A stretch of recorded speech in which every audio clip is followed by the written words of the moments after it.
Hello everyone, Priyanka's किचनमध्ये तुमचं सर्वांचं स्वागत आहे। आज आपण कुकरमध्ये कमी वेळामध्ये सांबार कसा बनवायचा ते बघूया।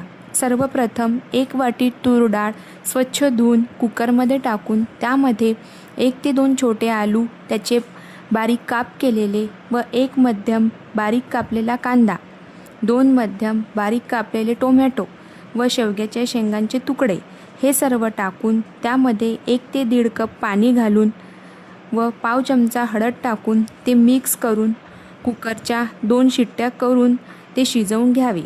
त्यानंतर कढईमध्ये तेल टाकून ते गरम झाले की त्यामध्ये जिरे, मोहरी टाकून त्यात लसूण व अद्रक पेस्ट टाकून ते लालसर झाली की 4 ते 5 लाल मिरचीचे तुकडे, चवीनुसार लाल तिखट व छोटा 1 चमचा सांबार मसाला व 1 छोटा चमचा गूळ टाकून ते मिक्स करून त्यामध्ये शिजवलेली डाळ टाकून तुम्हाला पातळ जसा हवा त्यानुसार गरम पाणी टाकावे व नंतर चवीनुसार मीठ टाकून उकळी येऊ द्यावी। उकळी आल्यानंतर गॅस बंद करून बारीक कापलेली कोथिंबीर टाकावी।